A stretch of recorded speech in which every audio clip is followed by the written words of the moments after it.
नमस्कार मित्रो, आज आपण आपले डिस्ट्रीब्युटर जे आहेत लक्ष्मीकांत पाराशर सर यांच्या घरी आलेलो आहे आणि त्यांच्या ज्या आईला जे छोटा मोठा डिसीज झाला होता काही वर्षापूर्वी, आपल्या काही प्रोडक्ट्सनं त्यांना जो आज आराम आहे ते चांगल्या पद्धतीने आहे.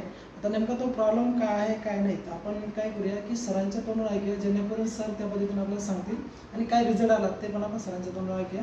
बाकी मग आपण पेशंटला सुद्धा आपण त्या पद्धतीने विचारूया. सर, आईला काय झालं होतं? सर 2014 मध्ये कॅन्सर डिटेक्ट झाला होता छातीचा. ओके. आणि त्याचं जे पहिले आम्ही 16 केमो घेतले होते.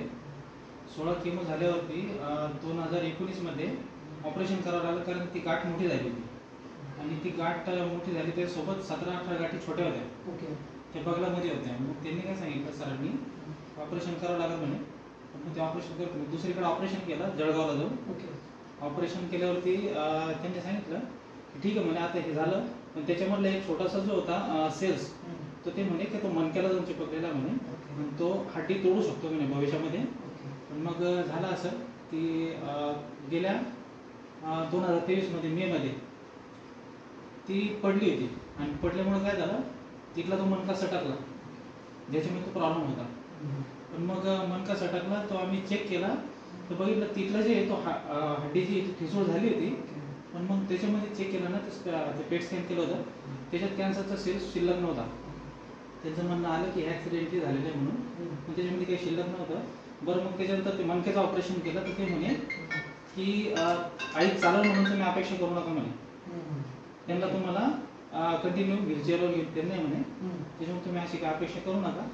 पण मग त्याच्यानंतर जसं की आपण 95 आणि स्पिरुलिना आणि बाकीचे जे दिलेले आपण ब्लड प्युरिफायर केले लिक्विड वगैरे, तर मग त्याच्यानंतर एक 15 दिवसामध्ये त्याचे बोट हालायला लागले पायाचे. ओके. तर त्यांनी सांगितलं होतं हा जो सेन्स होता ना, हा पूर्ण गायब झाला होता. ओके.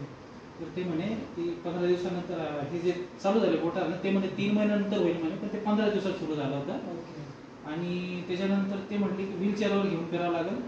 तर ते आजच्या घडीला समजा मी म्हणतो एक 6 महिन्यामध्ये तिने वॉकर सुद्धा सोडून दिलेलं होतं आणि ती स्वतः चालायला लागली. हां. तर त्या हिशोबाने रिझल्ट जो आहे, जसं जे ट्रीटमेंट दवाखान्याची होती ती पण चालूच होती, प्लस मध्ये आपलं सप्लिमेंट आयुर्वेदा पण चालू होतं. म्हणजे या दोन्हीचं कॉम्बिनेशन काय झालं की आईला जो रिझल्ट त्या पद्धतीने आला आहे. मग आईला जेव्हा समजा डॉक्टरांनी सांगितलं की किती वर्ष चालणार नाही, असं कधी सांगितलं? चालणारच नाही म्हणे, ते तुम्ही अपेक्षा करू नका म्हणे. बघा मित्र, कारण जे डॉक्टरांनी सांगितलं की आई चालणार नाही, तरी सुद्धा आज आई आपल्यासोबत जे आहे, आपण आईला जे रिझल्ट आला ते विचारू आणि आई स्वतःहून चालेल पण, जेणेकरून डॉक्टर नाही चालले बोलले होते, पण हे आता स्वतःलाही तुम्हाला बघायला भेटेल. मला सांगा, प्रोडक्ट घेऊन काय वाटतं आई तुम्हाला? प्रोडक्ट घेऊन काय वाटतं, म्हणजे चांगलं फिलिंग वाटतं आत्मविश्वास? हे घेतल्यावर मला बरं वाटलं ना. चांगलं वाटतं ना? चांगलं वाटतं. म्हणजे जेणेकरून जे डॉक्टरांनी सांगितलं की बाबा चालू शकत नाही, मग तुम्ही चालून दाखवणार आम्हाला? चालून दाखवा आम्हाला.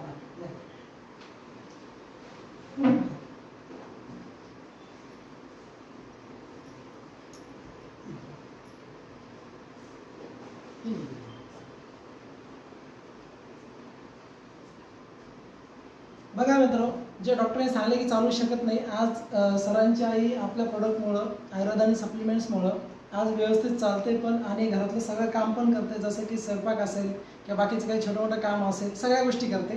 जेणेकरून जर पाहायला आज आयुर्वेदाची खरंच गरज आहे, कारण आयुर्वेद हे प्रत्येकाने यूज केलं पाहिजे. ते कुठलं यूज केलं पाहिजे की जे की आयुष मंत्रालयाचा प्रीमियम मार्क आहे. मार्केटला भरपूर सारे आयुर्वेद आहे, पण आपलंच का, कारण याला आयुष मंत्रालयाचा प्रीमियम मार्क दिलेला आहे. तर समाधानी आहात सर तुम्ही रिझल्ट? 100%. ओके. बरं आई, तुम्ही समाधानी आहात? बरं, आता बाकीचं जे ज्याला काही प्रॉब्लेम्स असतात तुम्ही त्यांना रिकमेंड करणार, जे औषध वगैरे घेतले, जसं तुम्हाला जो रिझल्ट आला तो, म्हणजे लोकांना पण रिकमेंड करणार ना? हो सर. आणि एक माझ्यासोबत जे एक कामाला काम करतात ना, ते त्यांना पॅरालिसिस झालेला होता, तर त्यांचं सुद्धा एक रिझल्ट आलेला आहे. चांगल्या प्रकारे ते पण त्याच्यामध्ये रिकवर झालेले. बघा मित्र, कारण का खूप गरज आहे खरंच आयुर्वेदाची, कारण भरपूर सारे आज पेशंट असे आहेत की ज्यांना आज आयुर्वेदाची गरज आहे, कारण ॲलोपॅथीमुळे ज्या गोष्टी कव्हर होत नाही ते आयुर्वेदात ते कव्हर करू शकतात, पण ते आयुष मंत्रालयाचा प्रीमियम असलेले. तर मला वाटतं सगळ्यांनी आयुर्वेद यूज करायला पाहिजे आणि असे रिझल्ट जे आहेत हे प्रत्येकाला येऊ आणि सगळ्यांना त्या पद्धतीने चांगलं आरोग्य भेटो. जय हिंद, जय लाजय. Thank you sir, thank you very much.